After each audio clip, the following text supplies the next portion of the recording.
નમસ્કાર મિત્રો, સ્વાગત છે તમારું આજના એક નવા વિડીયોની સાથે। તો મિત્રો, આજના આ વિડીયોની અંદર આપણે એવા પ્રશ્નો જોવાના છીએ જે તમારે અગાઉ એક્ઝામમાં પૂછાઈ ગયેલા છે। એટલા માટે આપણે આવા પ્રશ્નો જોઈશું, કેમ કે આગળ તમારે જ્યારે હવે પેપર આવશે ત્યારે તમને ખબર પડે કે આ ટાઈપના પણ પ્રશ્નો આપણે પૂછાય છે।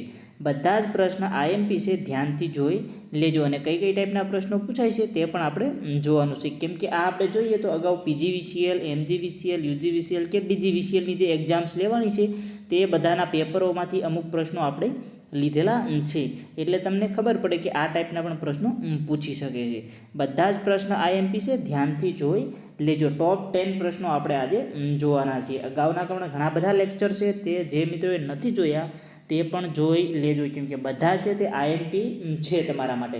એપ્લિકેશનની અંદર પણ આપણે કોર્સ આપેલો છે પીજીવીસીએલને। હવે જોઈએ તો માત્ર 20 થી 22 દિવસનો સમયગાળો છે તે બચ્યો છે, એટલા માટે સરખી રીતે જો તૈયારી કરી હોય તો અંદરથી તમે બધું રિવિઝન કરી લેજો।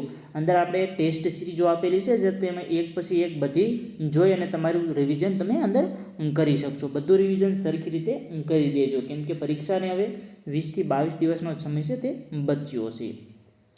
તો મિત્રો, આજના આપણા ટોપ 10 પ્રશ્નો ચાલુ કરીશું। બધા પ્રશ્નો એક પછી એક ધ્યાનથી જોઈ લેજો। તો આજનો આપણો પહેલો પ્રશ્ન છે, ઇન્ડક્શન મોટરમાં નીચે દર્શાવેલ લોસ પૈકી કયો લોસ નગણ્ય છે કે ગણી શકાય એવો નથી? ઇન્ડક્શન મોટરમાં નીચે દર્શાવેલ લોસ પૈકી કયો લોસ છે તે ગણી ન શકાય? ઓપ્શન જોઈએ। Option A stator copper loss, option B rotor copper loss, option C stator iron loss કે option D rotor iron loss. તો મિત્રો, તેની અંદર આપણો સાચો જવાબ રહેશે option D rotor iron loss. Induction મોટરમાં છે તે રોટર આયર્ન લોસ છે, તે લોસને આપણે નગણ્ય ગણીએ છીએ।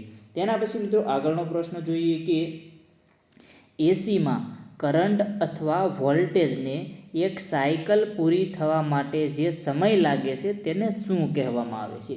એસી પાવરમાં કરંટ હોય કે વોલ્ટેજ હોય, તેની એક સાયકલ પૂરી થાય છે, તો આ સાયકલને આપણે જેટલો સમય લાગે છે તેને આપણે શું કહીએ છીએ તે સાયકલને? તો તેના ઓપ્શન જોઈએ। Option A frequency, option B time period, option C sine wave કે ઓપ્શન ડી એમ્પ્લિટ્યૂડ।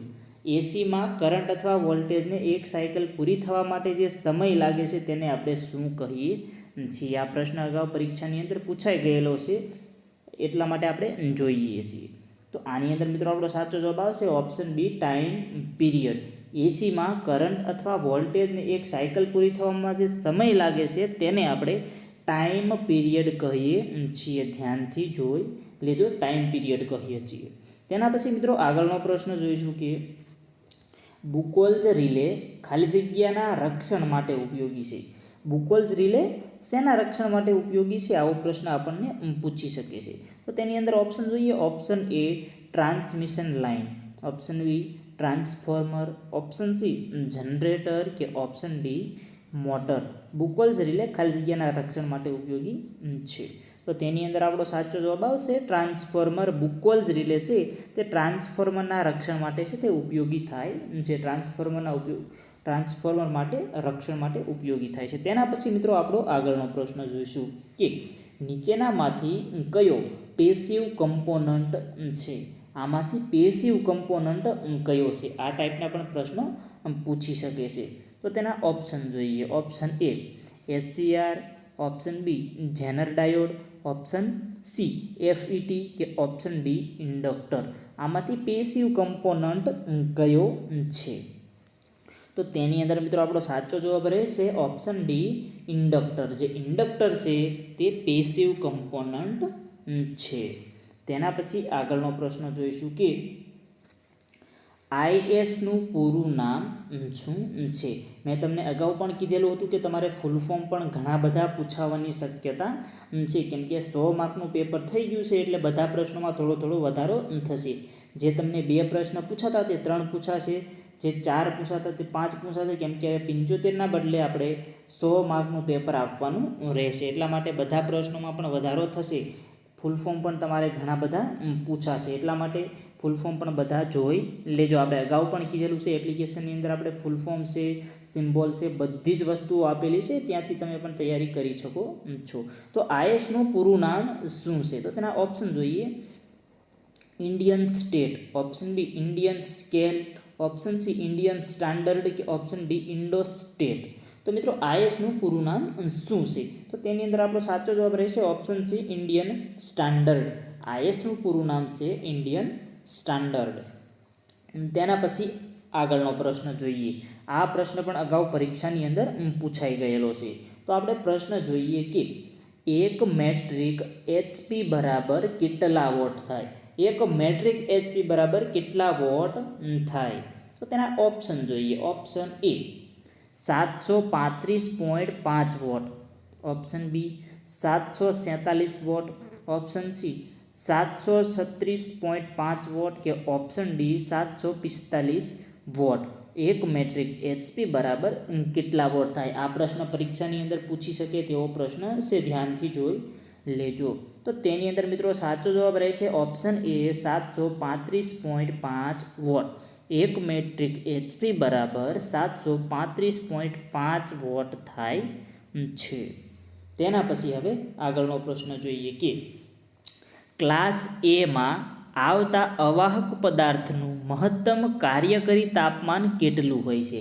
ક્લાસ Aમાં આવતા અવાહક પદાર્થનું મહત્તમ કાર્યકારી તાપમાન કેટલું હોય છે?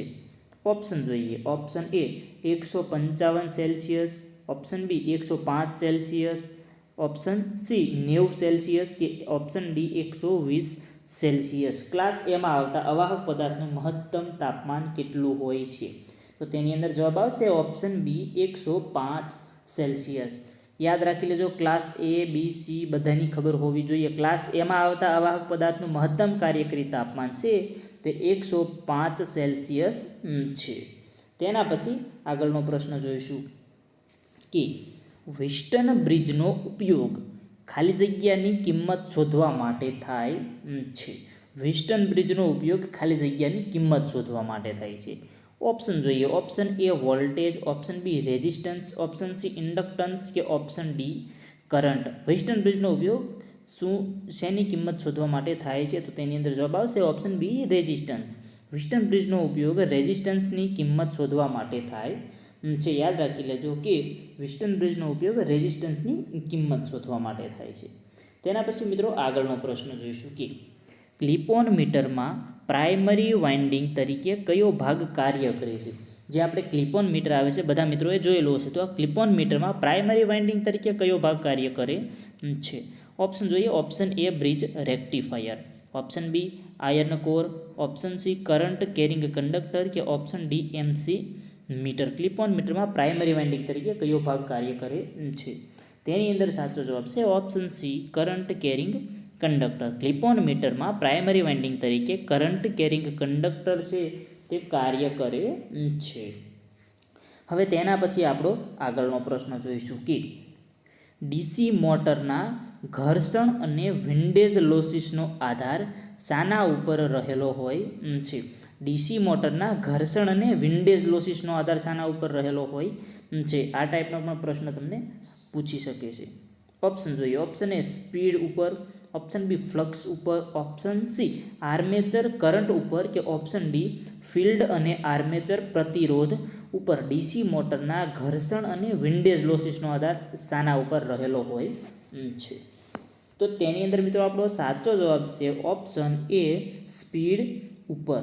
DC મોટરના ઘર્ષણ અને વિન્ડેજ લોસીસનો આધાર છે તે સ્પીડ ઉપર રહેલો હોય છે. કેટલી સ્પીડે તે ફરે છે તેના ઉપર છે તે ઘર્ષણ અને વિન્ડેજના લોસીસનો આધાર આપણે છે તે સ્પીડ ઉપર રહેલો હોય છે. તો મિત્રો આજના આ પ્રશ્નો આપણે જોયા છે, અગાઉ પરીક્ષાની અંદર પૂછાઈ ગયેલા છે.